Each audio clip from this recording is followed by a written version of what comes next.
guys! Welcome back to my channel. So for today's video ay pagpapatuloy na natin yung paggawa ng ating passport invitation.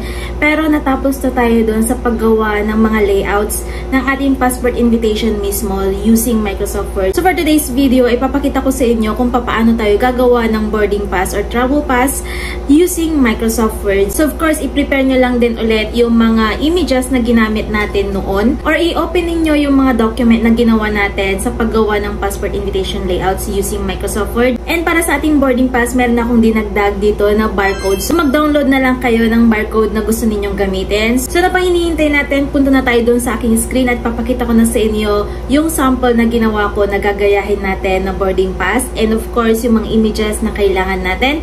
And kayo naman, i-prepare nyo na yung Microsoft Word at simulan na natin itong ating boarding pass using Microsoft Word.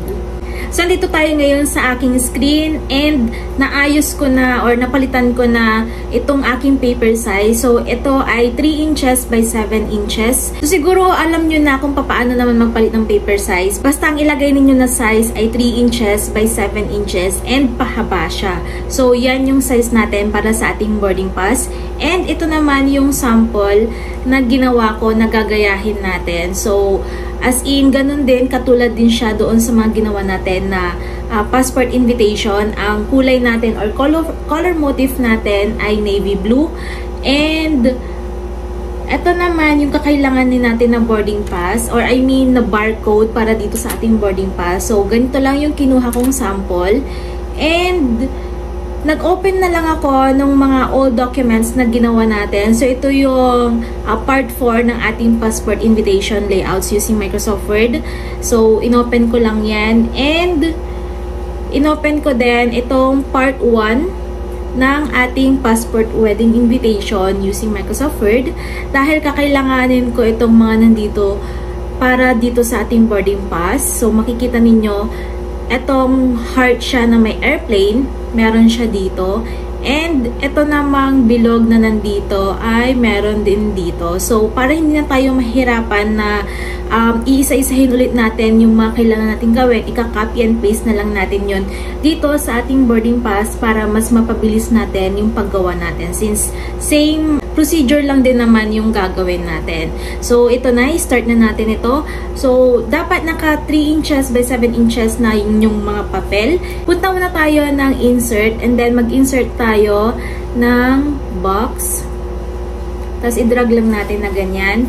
And then, pupunta tayo dito sa shape fill. Papalitan natin ito nung ginagamit natin na color motif natin, which is itong navy blue. And then, tanggalin lang natin yung outline. Punta naman tayo dito. So, sa height, ang ilalagay ko dyan ay 3. And sa width naman, ang ilalagay ko ay 0.75. So, enter. Pagkatapos, ayusin lang natin ito dito. Pagkatapos, ay ika-copy. Copy and paste lang din natin siya. Pagkatapos, ilagay natin dito sa kabilang side. At papalitan naman natin yung width niya ng 1.5. And then, ayusin lang natin. Ayan. Pagkatapos, kukunin na natin ito at kunin natin, copy natin yung map na nilagay natin dito. So, copy. And then, i-paste natin dito. Pagkatapos, i-resize lang natin ng kaunti. And then, punta tayo ng format, rotate, and then, rotate right tayo. Para maging ganito siya. Resize lang natin ng konti. And then, ilagay natin dito sa may side ng puti. Pagkatapos, punta tayo ng layout. Send backward. So, send behind text tayo para matanggal yung mga white na nakikita natin dito kanina sa may colored area natin. Okay? So, ang next na gagawin natin ay punta tayo ng insert, shapes, kuha tayo ng box, drag natin, and then right-click, add text. Ilagay natin ngayon yung word na boarding pass. Pagkatapos, highlight natin yan. Punta tayo ng shape. Tanggalin natin yung kanyang fill and of course yung kanyang outline. Tapos, ilagay natin dito para makita natin. Rotate tayo ng rotate left naman tayo. And then, ayusin natin dito sa may colored area natin. Punta tayo ng home. Palitan natin yung kanyang font style, which is yung Times New Roman na lagi natin ginagamit. And then, papalitan natin ng size na 25. Tapos, ayusin na lang natin ito para magkasya siya sa buong area na yan. And then, ayusin lang natin. Okay? So, check ko yung yung ginagawa ko or yung ginagaya ko dito sa kabila para hindi tayo malito. Okay, ang next na gagawin naman natin ay i-copy and paste nyo ulit itong ginawa natin na yung word na boarding pass ito. So, copy and paste. Pagkatapos, punta tayo dito and then palitan natin yung kulay ng navy blue since yun yung ginagamit natin. And then, punta tayo sa layout, rotate right tayo para bumalik siya. Pagkatapos, palitan natin ito ng pangalan ni groom. So, sample ko, yan yung pangalan ni groom. And then, pangalan naman ni bride. Pagkatapos, check natin yung dito. So, yung name ni groom and yung name ni bride, highlight natin yan. Pagkatapos, pumunta tayo ng home. And then, i-bold letter natin siya. And then, and naman dito, gagawin natin siyang 15. So, palitan natin yung kanyang font size na 15. And then, naka-bold letter din siya. Tapos, resize na lang natin. And, ilagay natin banda dito. Okay? So, sana susundan nyo yung ating ginagawa. Pagkatapos naman ay i-copy and paste na lang ulit natin ito. And then, ang gagawin natin, tanggalin natin yung bold. And palitan natin yung kanyang size ng 9. And yung kanyang kulay na black. Okay? Pagkatapos, gayahin nyo na lang yung mga i-encode ko dito. So, ang lalagay ko dito is date. And then, ang gawin nyo muna is i-control A. I-highlight nyo muna. And then, punta tayo dito. Tapos, i-click nyo yung align left. Para magpunta siya dito sa may left side. And then, enter. Ilagay nyo ngayon yung date ng inyong event. So, yung sample ko is November 26, 2023. Enter, enter. Time, enter. Of course, yung time ng event. And then, enter yung word na destination. And of course, kung saan gaganapin yung event ninyo. Kung halimbawa sa church or yung sa mismong venue na. So, halimbawa ito na yung destination. Okay. So, halimbawa na i-type na natin lahat. I-highlight natin ngayon itong date, yung time, and of course, itong destination. So, wag natin isasama yung word na date, time, and destination. And then, ang gagawin natin ay pupunta tayo dito at palitan natin yung kanyang font size into 10. And then, naka-bold letter siya.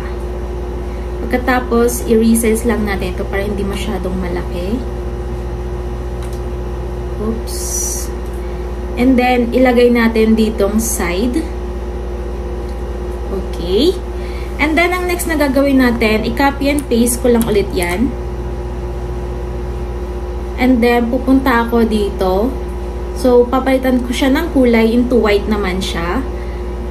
Pagkatapos, Control A para ma-highlight lahat siya. And then, ang ilalagay natin ngayon dyan ay joined. So, i-resize ko para makita nyo kung ano yung tinatype ko. So, dito tayong side na muna. So, ayan. Join us.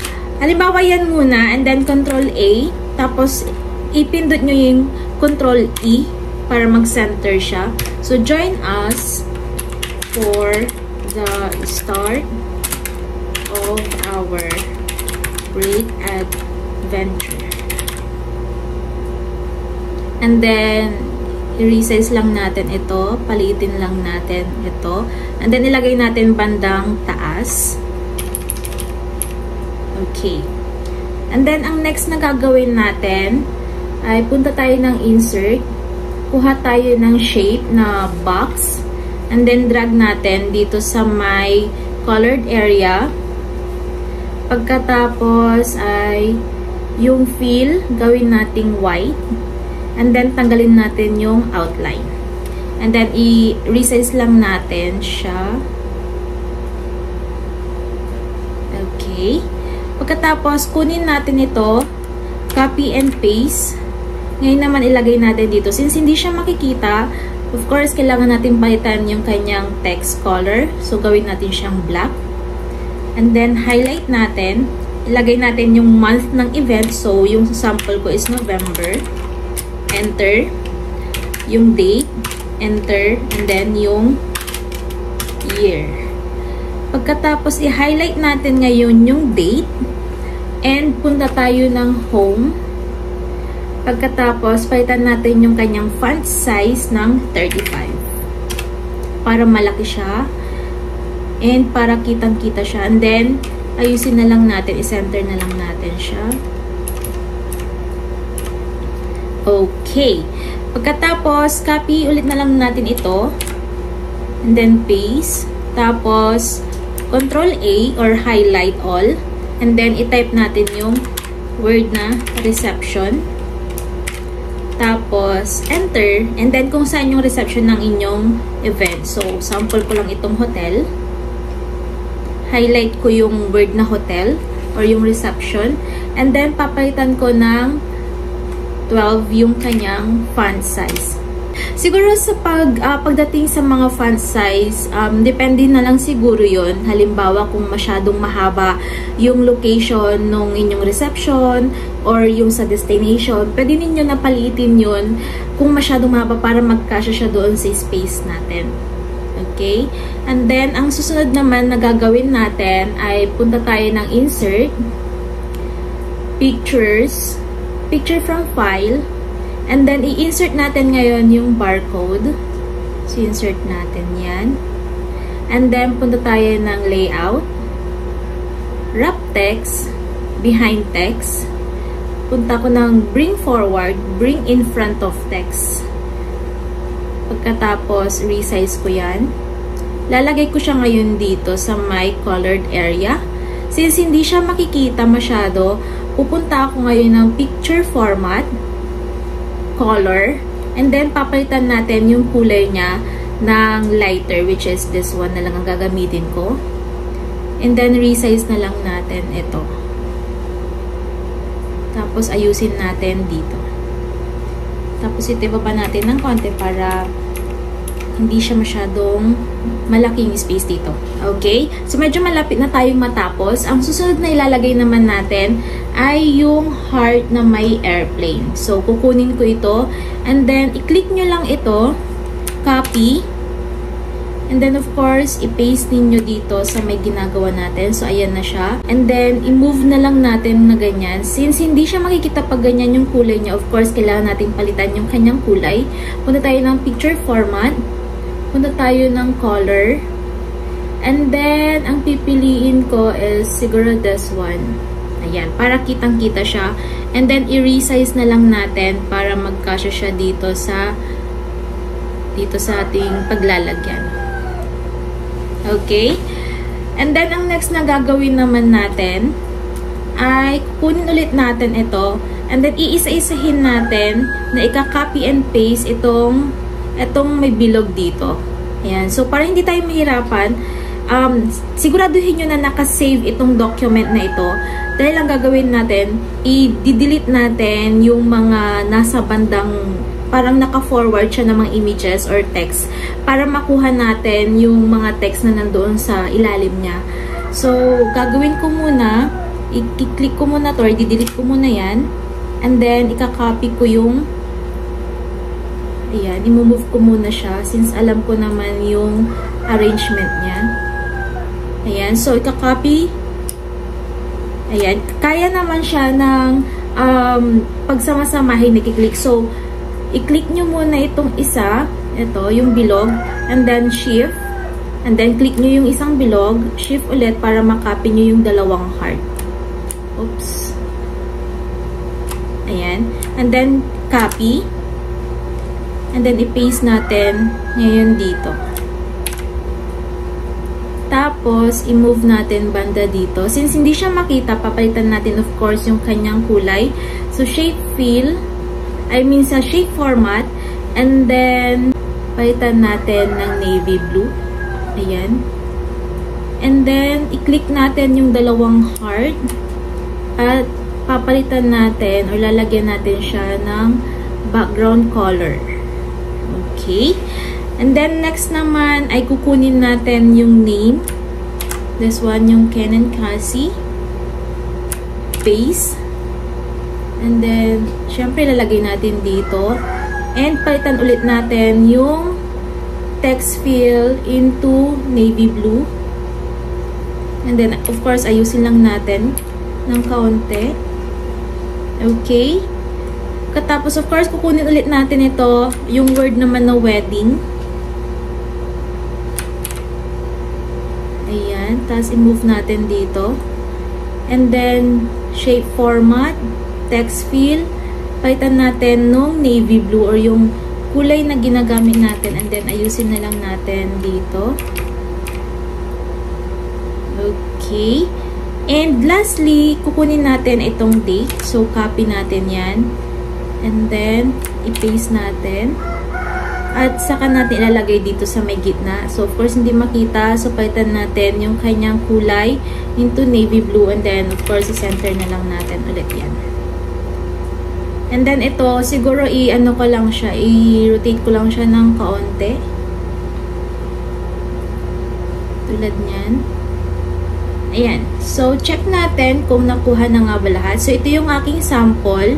And then, ito naman yung ating ginawa. Ayan. So, kung sinundan ninyo yung mga instructions na sinasabi ko, ganito din dapat yung kalabasan ng inyong boarding pass layout na ginawa natin using Microsoft Word. So, ayun na, ipakita ko na sa inyo kung paano gumawa ng boarding pass or travel pass dito sa Microsoft Word para doon sa ating passport invitation. So, sana sundan ninyo ito. So, malaking tulong yung mga ginawa natin na mga unang layouts na para doon sa ating passport invitation dahil magagamit natin yon dito sa ating boarding pass. Siguraduhin ninyo na nagawa nyo muna yung mga yon, yung mga layouts na para doon sa passport bago tayo mag-proceed or bago kayo mag-proceed dito sa boarding pass. So, ayun, nagawa na natin itong ating boarding pass using Microsoft Word. So, sana sundan ninyo ito. And hindi ito yung last na layout dahil meron pa akong ituturo sa inyo. Pero, sobrang simple na lang siya and maliit lang siya. So, ayan, natapos na natin itong boarding pass and yung mga passport invitation layouts natin. Basta sundan nyo lang yung mga instructions na sinasabi ko. Proceed na tayo doon sa next video pag natapos na ninyo ito. And sana same tayo or pareho yung nagawa ninyo dito sa ginawa ko. So, again, thank you so much for watching and abangan ninyo yung next video. So, again, kung may mga request and suggestion pa kayo, mag-comment lang kayo dyan sa baba at gagawin ko yun ng video. Again, thank you so much for watching and see you sa akin next video. Don't forget talagang subscribe. Bye!